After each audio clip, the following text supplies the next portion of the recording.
Don't envy the wicked. Don't covet his riches. For the evil man has no future. His light will be snuffed out.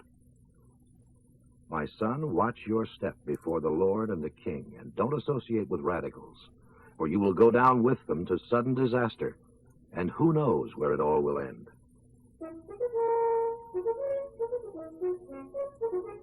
Here are some additional Proverbs.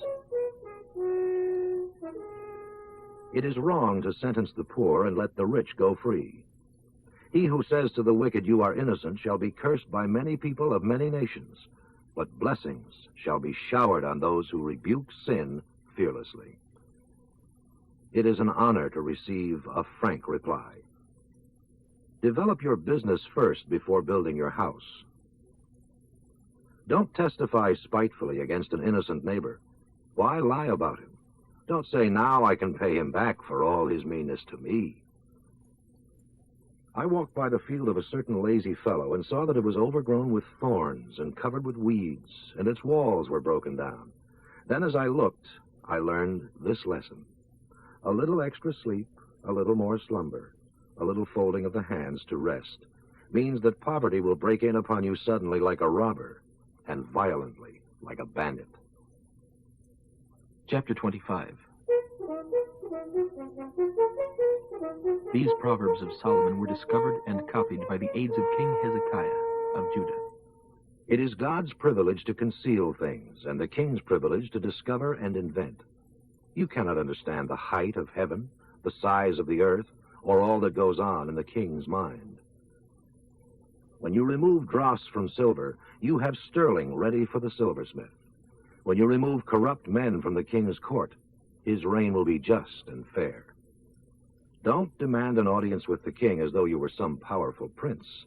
It is better to wait for an invitation rather than be sent back to the end of the line, publicly disgraced. Don't be hot-headed and rush to court. You may start something you can't finish and go down before your neighbor in shameful defeat, so discuss the matter with him privately. Don't tell anyone else, lest he accuse you of slander and you can't withdraw what you said.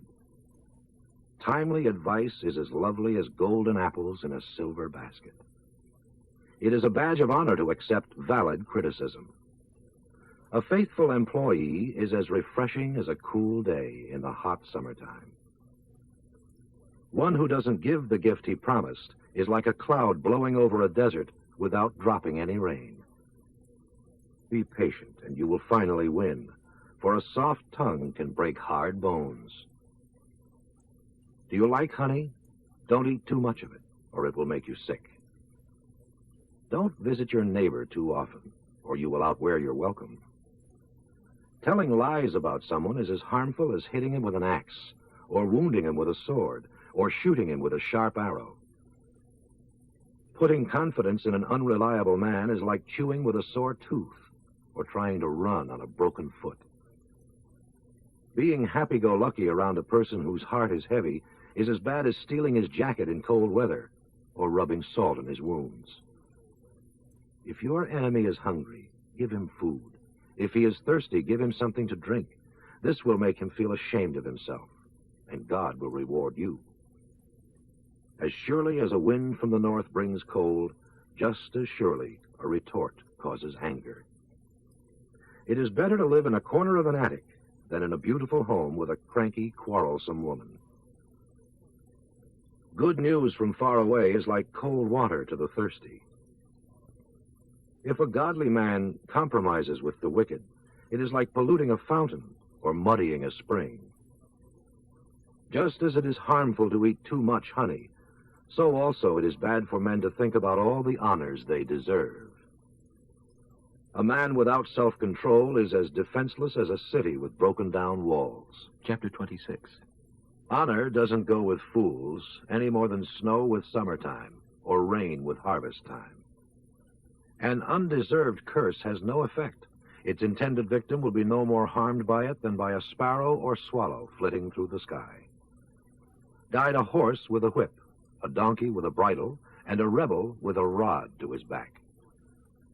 When arguing with a rebel, don't use foolish arguments as he does, or you will become as foolish as he is. Prick his conceit with silly replies. To trust a rebel to convey a message is as foolish as cutting off your feet and drinking poison. In the mouth of a fool, a proverb becomes as useless as a paralyzed leg. Honoring a rebel will backfire like a stone tied to a slingshot. A rebel will misapply an illustration so that its point will no more be felt than a thorn in the hand of a drunkard. The master may get better work from an untrained apprentice than from a skilled rebel. As a dog returns to his vomit, so a fool repeats his folly. There is one thing worse than a fool, and that is a man who is conceited. The lazy man won't go out and work. There might be a lion outside, he says. He sticks to his bed like a door to its hinges. He is too tired even to lift his food from his dish to his mouth. Yet in his own opinion, he is smarter than 7 wise men. Yanking a dog's ears is no more foolish than interfering in an argument that isn't any of your business. A man who is caught lying to his neighbor and says, "I was just fooling," is like a madman throwing around firebrands, arrows, and death. Fire goes out for lack of fuel, and tensions disappear when gossip stops. A quarrelsome man starts fights as easily as a match sets fire to paper. Gossip is a dainty morsel eaten with great relish. Pretty words may hide a wicked heart, just as a pretty glaze covers a common clay pot. A man with hate in his heart may sound pleasant enough, but don't believe him, for he is cursing you in his heart. Though he pretends to be so kind, his hatred will finally come to light for all to see. The man who sets a trap for others will get caught in it himself. Roll a boulder down on someone, and it will roll back and crush you. Flattery is a form of hatred and wounds cruelly. Chapter 27. Don't brag about your plans for tomorrow. Wait and see what happens. Don't praise yourself. Let others do it. A rebel's frustrations are heavier than sand and rocks. Jealousy is more dangerous and cruel than anger. Open rebuke is better than hidden love.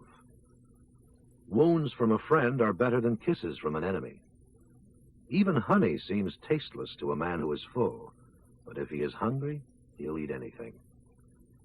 A man who strays from home is like a bird that wanders from its nest. Friendly suggestions are as pleasant as perfume. Never abandon a friend, either yours or your father's. Then you won't need to go to a distant relative for help in your time of need. My son, how happy I will be if you turn out to be sensible. It will be a public honor to me. A sensible man watches for problems ahead and prepares to meet them. The simpleton never looks and suffers the consequences. The world's poorest credit risk is the man who agrees to pay a stranger's debts. If you shout a pleasant greeting to a friend too early in the morning, he will count it as a curse. A constant dripping on a rainy day and a cranky woman are much alike. You can no more stop her complaints than you can stop the wind or hold on to anything with oil-slick hands. A friendly discussion is as stimulating as the sparks that fly when iron strikes iron. A workman may eat from the orchard he tends. Anyone should be rewarded who protects another's interests. A mirror reflects a man's face, but what he is really like is shown by the kind of friends he chooses. Ambition and death are alike in this. Neither is ever satisfied.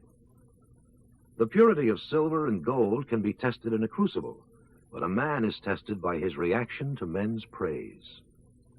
You can't separate a rebel from his foolishness, though you crush him to powder.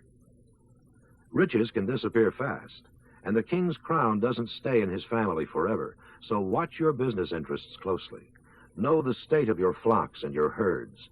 Then there will be lamb's wool enough for clothing and goat's milk enough for food for all your household, after the hay is harvested and the new crop appears and the mountain grasses are gathered in. Chapter 28. The wicked flee when no one is chasing them, but the godly are bold as lions. When there is moral rot within a nation, its government topples easily, but with honest, sensible leaders, there is stability. When a poor man oppresses those even poorer, he is like an unexpected flood sweeping away their last hope. To complain about the law is to praise wickedness. To obey the law is to fight evil. Evil men don't understand the importance of justice, but those who follow the Lord are much concerned about it. Better to be poor and honest than rich and a cheater. Young men who are wise obey the law. A son who is a member of a lawless gang is a shame to his father. Income from exploiting the poor will end up in the hands of someone who pities them. God doesn't listen to the prayers of men who flout the law. A curse on those who lead astray the godly, but men who encourage the upright to do good shall be given a worthwhile reward. Rich men are conceited, but their real poverty is evident to the poor. When the godly are successful, everyone is glad. When the wicked succeed, everyone is sad. A man who refuses to admit his mistakes can never be successful. But if he confesses and forsakes them, he gets another chance. Blessed is the man who reveres God, but the man who doesn't care is headed for serious trouble. A wicked ruler is as dangerous to the poor as a lion or bear attacking them. Only a stupid prince will oppress his people, but a king will have a long reign if he hates dishonesty and bribes. A murderer's conscience will drive him into hell. Don't stop him. Good men will be rescued from harm, but cheaters will be destroyed. Hard work brings prosperity. Playing around brings poverty. The man who wants to do right will get a rich reward, but the man who wants to get rich quick will quickly fail. Giving preferred treatment to rich people is a clear case of selling one's soul for a piece of bread. Trying to get rich quick is evil and leads to poverty. In the end, people appreciate frankness more than flattery. A man who robs his parents and says, "What's wrong with that?" is no better than a murderer. Greed causes fighting. Trusting God leads to prosperity. A man is a fool to trust himself, but those who use God's wisdom are safe. If you give to the poor, your needs will be supplied, but a curse upon those who close their eyes to poverty. When the wicked prosper, good men go away. When the wicked meet disaster, good men return. Chapter 29. The man who is often reproved but refuses to accept criticism will suddenly be broken and never have another chance. With good men in authority, the people rejoice, but with the wicked in power, they groan. A wise son makes his father happy, but a lad who hangs around with prostitutes disgraces him. A just king gives stability to his nation, but one who demands bribes destroys it. Flattery is a trap. Evil men are caught in it, but good men stay away and sing for joy. The good man knows the poor man's rights. The godless don't care.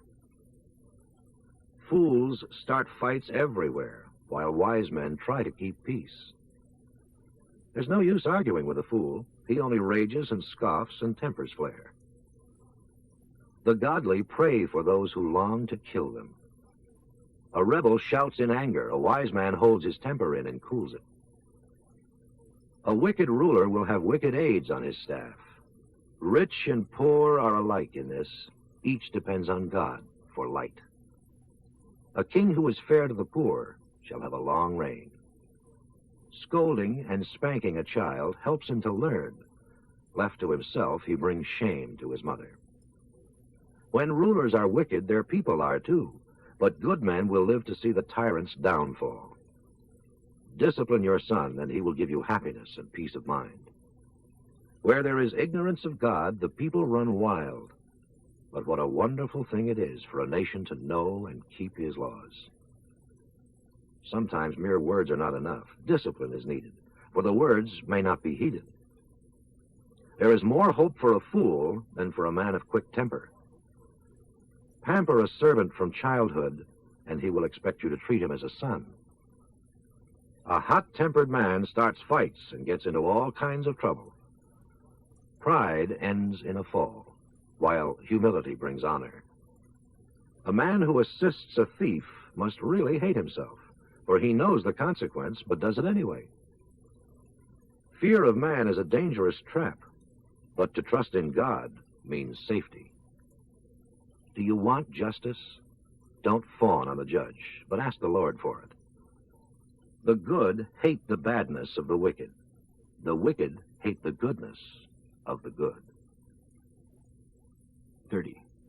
These are the messages of Agur, son of Jacob, from Massa, addressed to Ithiel and Euchel.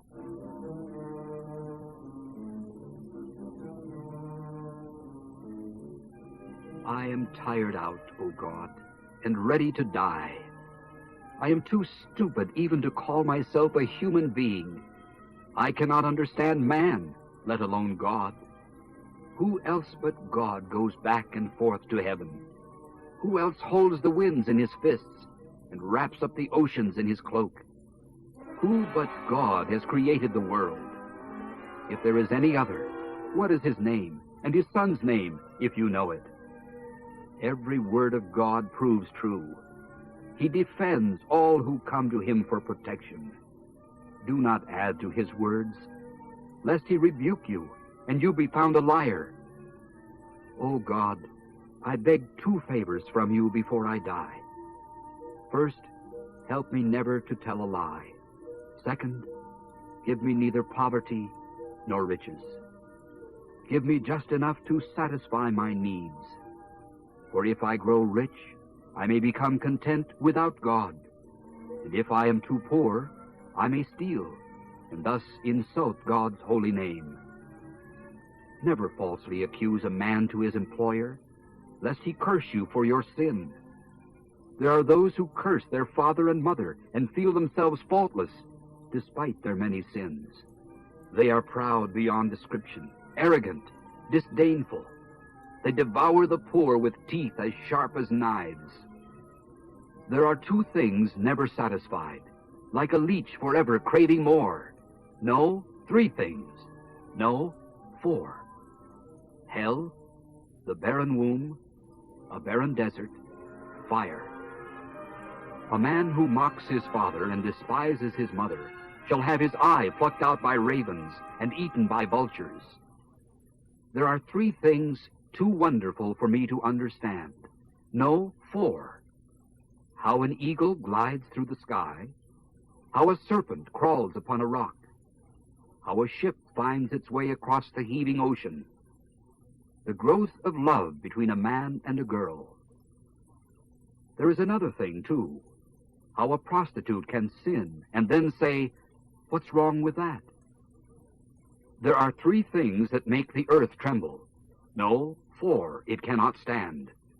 A slave who becomes a king, a rebel who prospers, a bitter woman when she finally marries, a servant girl who marries her mistress' husband.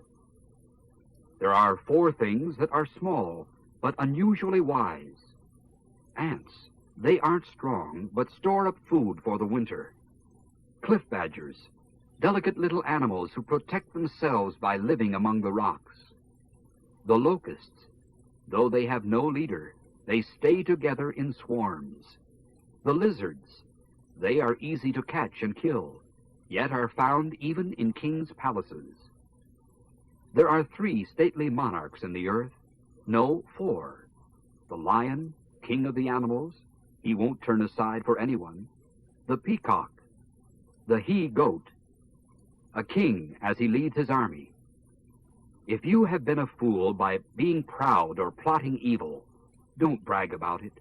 Cover your mouth with your hand in shame. As the churning of cream yields butter, and a blow to the nose causes bleeding, so anger causes quarrels.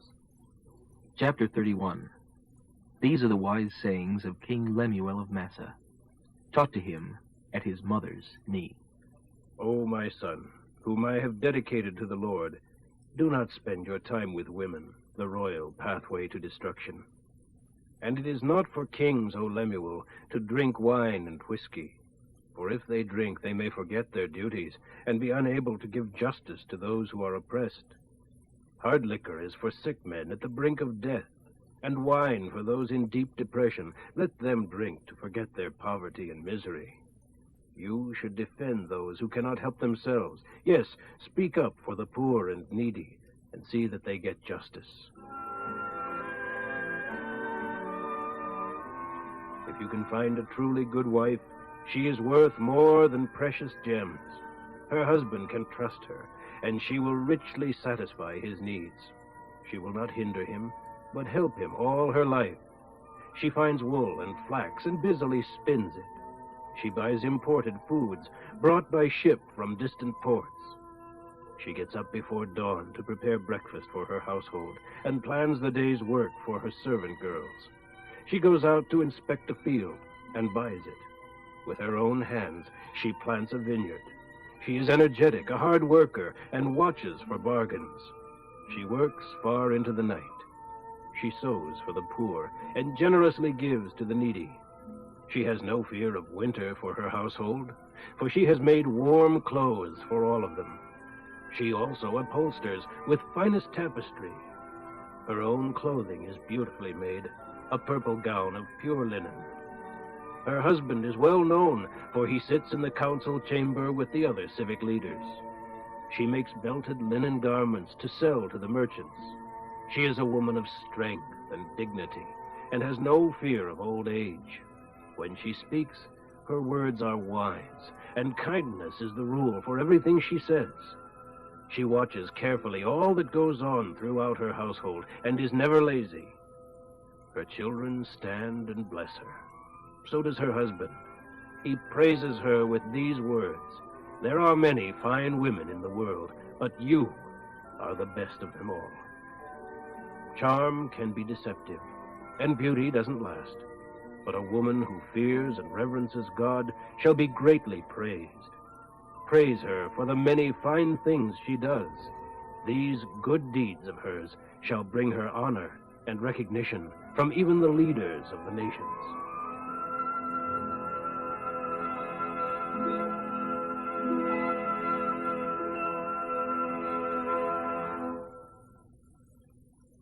Ecclesiastes, Chapter 1. The author, Solomon of Jerusalem, King David's son, the preacher.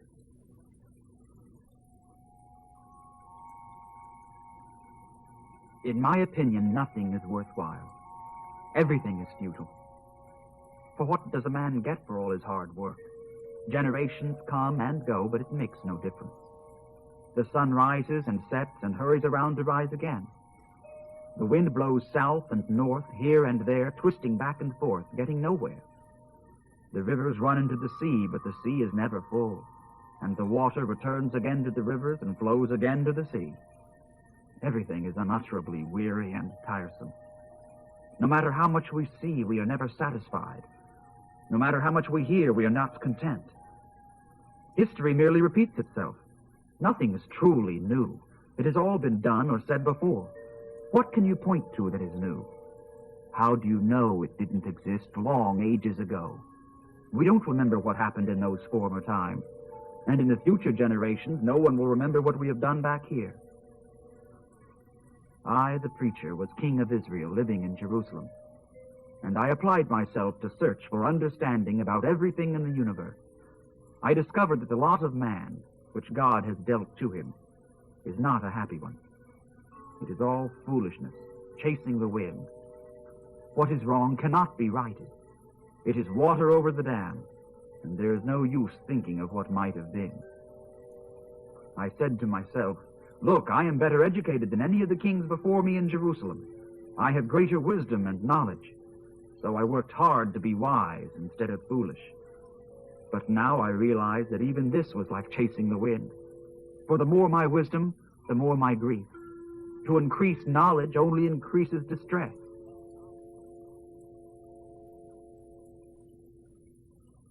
Chapter 2. I said to myself, "Come now, be merry. Enjoy yourself to the full." But I found that this, too, was futile. For it is silly to be laughing all the time. What good does it do? So after a lot of thinking, I decided to try the road of drink, while still holding steadily to my course of seeking wisdom. Next, I changed my course again and followed the path of folly, so that I could experience the only happiness most men have throughout their lives. Then I tried to find fulfillment by inaugurating a great public works program, homes, vineyards, gardens, parks, and orchards for myself, and reservoirs to hold the water to irrigate my plantation. Next, I bought slaves, both men and women, and others were born within my household. I also bred great herds and flocks, more than any of the kings before me. I collected silver and gold as taxes from many kings and provinces. In the cultural arts, I organized men's and women's choirs and orchestras. And then there were my many beautiful concubines. So I became greater than any of the kings in Jerusalem before me. And with it all, I remained clear-eyed, so that I could evaluate all these things. Anything I wanted, I took, and did not restrain myself from any joy. I even found great pleasure in hard work. This pleasure was, indeed, my only reward for all my labors. But as I looked at everything I had tried, it was all so useless, a chasing of the wind, and there was nothing really worthwhile anywhere. Now I began a study of the comparative virtues of wisdom and folly, and anyone else would come to the same conclusion I did, that wisdom is of more value than foolishness, just as light is better than darkness. For the wise man sees, while the fool is blind. And yet I noticed that there was one thing that happened to wise and foolish alike. Just as the fool will die, so will I. So of what value is all my wisdom? Then I realized that even wisdom is futile. For the wise and fool both die, and in the days to come both will be long forgotten. So now I hate life because it is all so irrational, all its foolishness, chasing the wind. And I am disgusted about this, that I must leave the fruits of all my hard work to others. And who can tell whether my son will be a wise man or a fool? And yet all I have will be given to him. How discouraging. So I turned in despair from hard work as the answer to my search for satisfaction. For though I spend my life searching for wisdom, knowledge, and skill, I must leave all of it to someone who hasn't done a day's work in his life.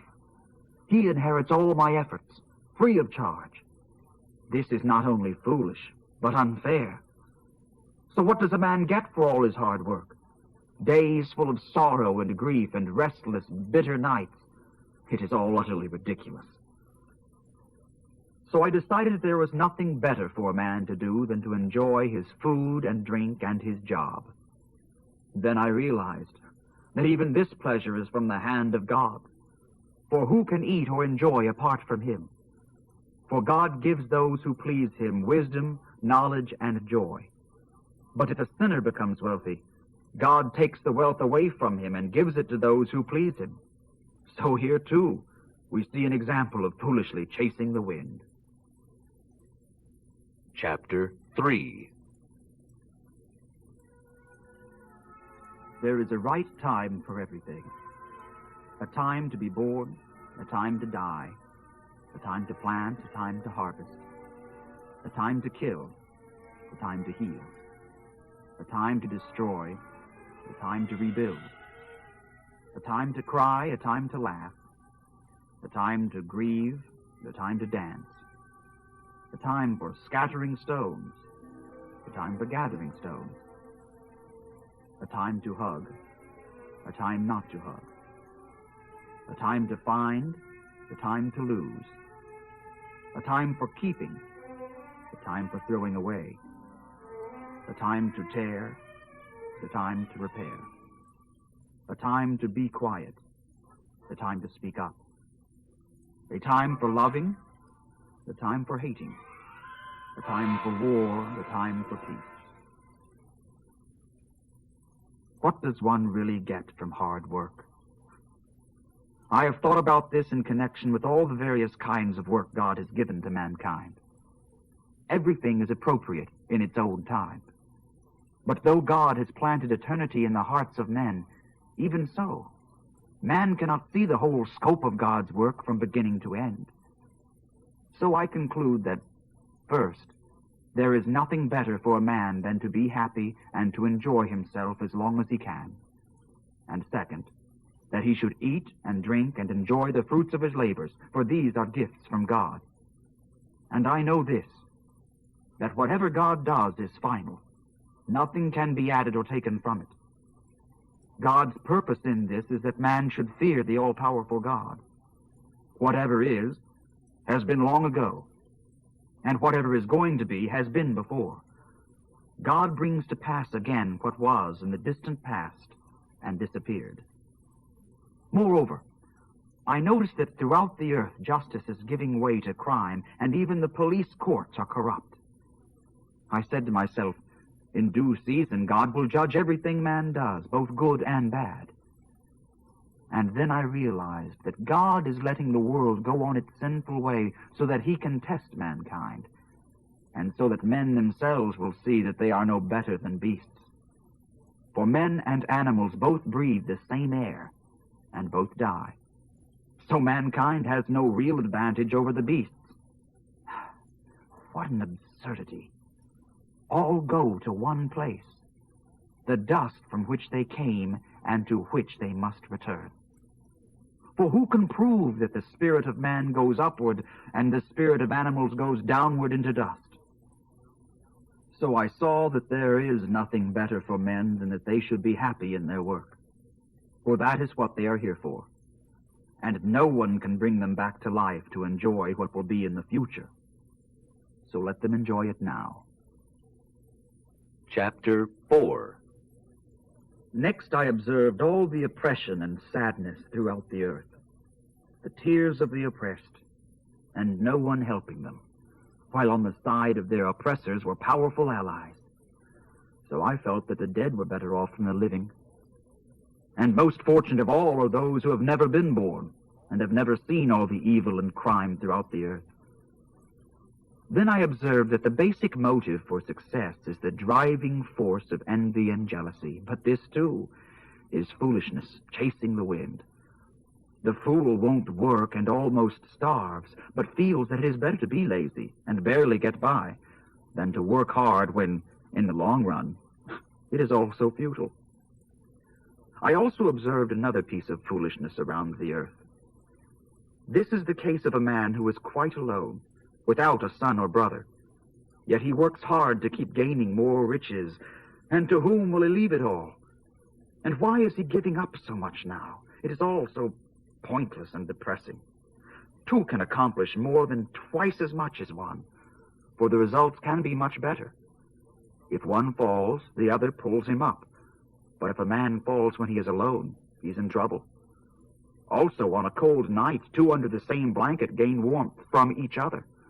But how can one be warm alone? And one standing alone can be attacked and defeated, but two can stand back to back and conquer. Three is even better, for a triple-braided cord is not easily broken.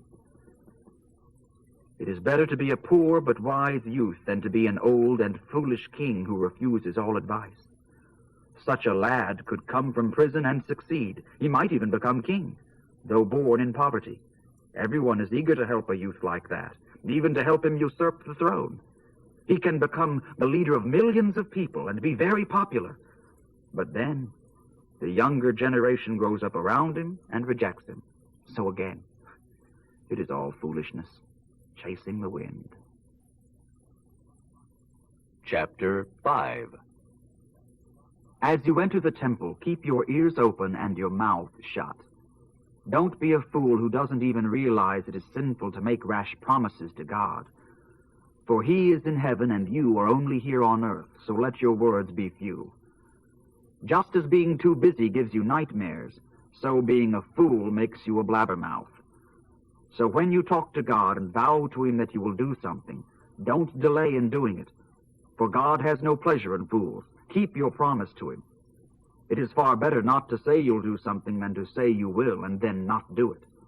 In that case, your mouth is making you sin. And don't try to defend yourself by telling the messenger from God that it was all a mistake to make the vow. That would make God very angry, and he might destroy your prosperity. Dreaming instead of doing is foolishness, and there is ruin in a flood of empty words. Fear God instead. If you see some poor man being oppressed by the rich, with miscarriage of justice anywhere throughout the land, don't be surprised. For every official is under orders from higher up, and the higher officials look up to their superiors, and so the matter is lost in red tape and bureaucracy. And over them all is the king. Oh, for a king who is devoted to his country. Only he can bring order from this chaos. He who loves money shall never have enough.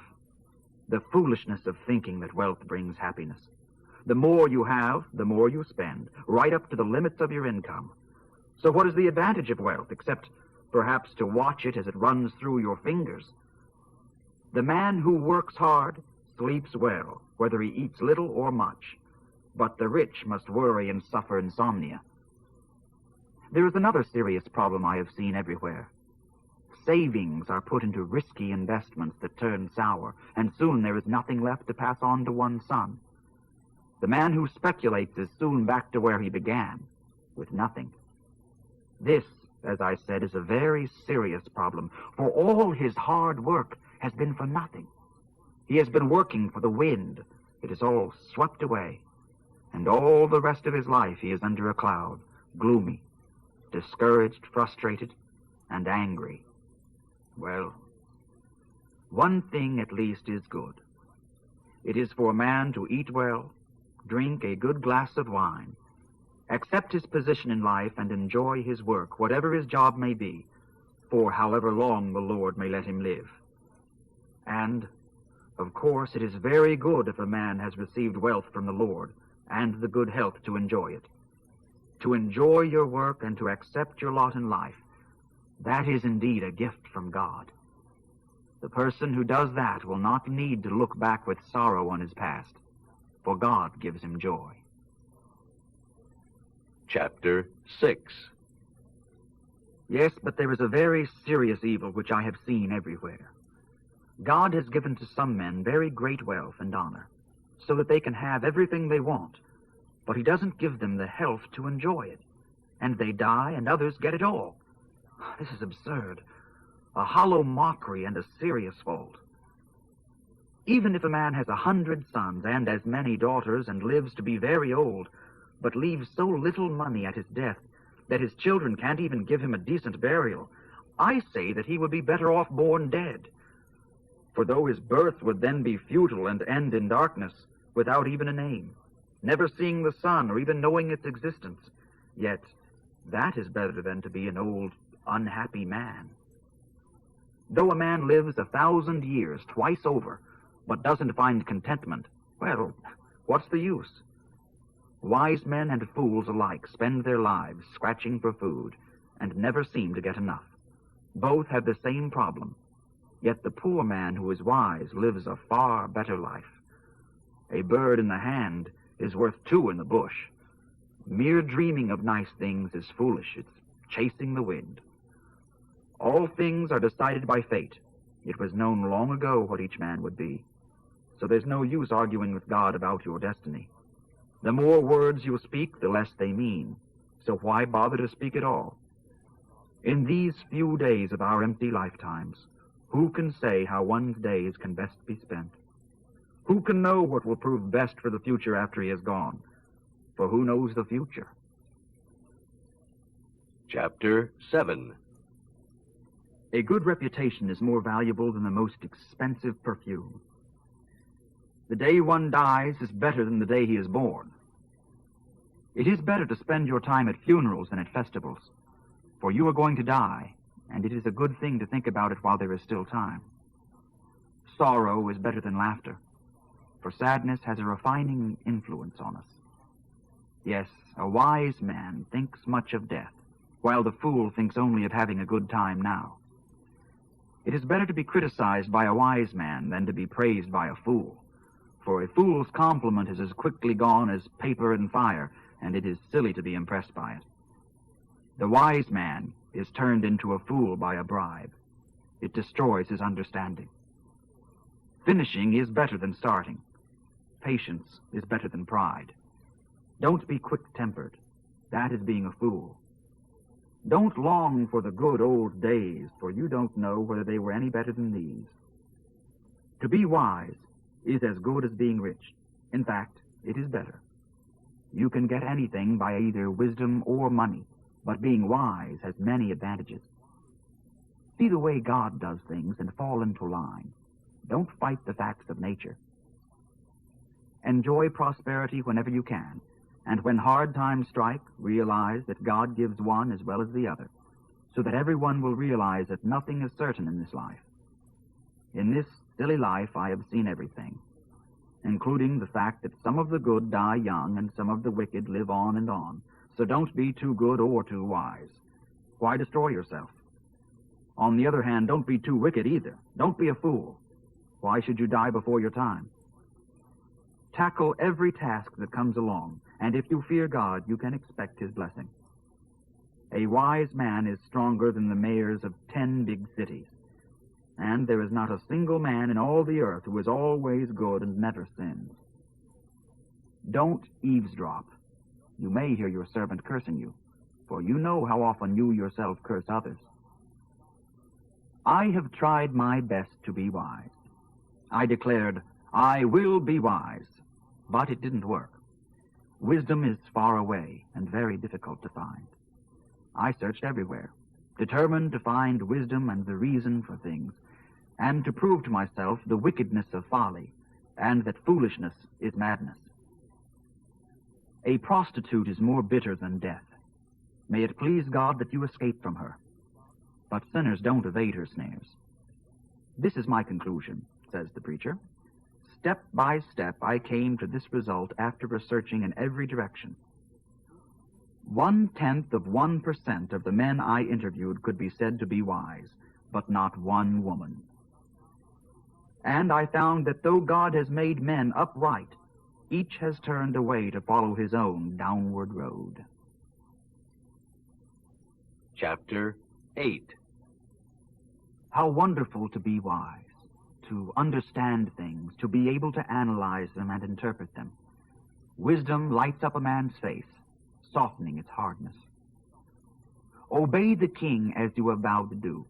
Don't always be trying to get out of doing your duty, even when it's unpleasant. For the king punishes those who disobey. The king's command is backed by great power, and no one can withstand it or question it. Those who obey him will not be punished. The wise man will find a time and a way to do what he says. Yes, there is a time and a way for everything, though man's trouble lies heavy upon him. For how can he avoid what he doesn't know what is going to happen? No one can hold back his spirit from departing. No one has the power to prevent his day of death, for there is no discharge from that obligation and that dark battle. Certainly a man's wickedness is not going to help him then.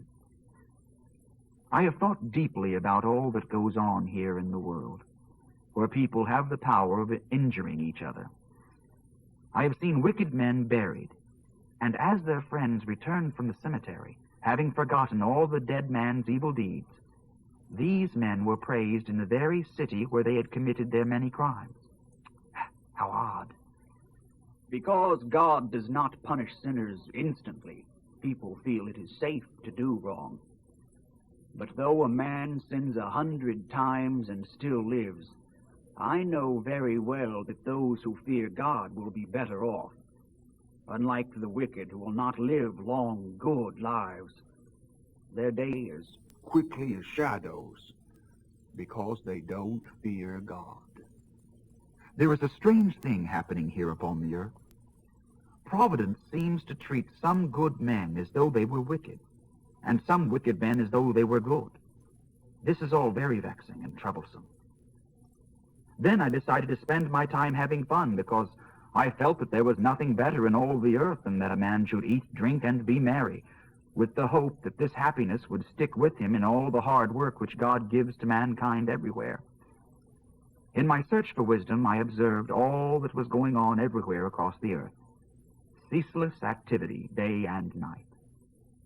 Of course, only God can see everything, and even the wisest man who says he knows everything doesn't.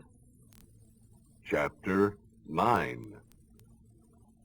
This, too, I carefully explored, that godly and wise men are in God's will. No one knows whether he will favor them or not. All is chance.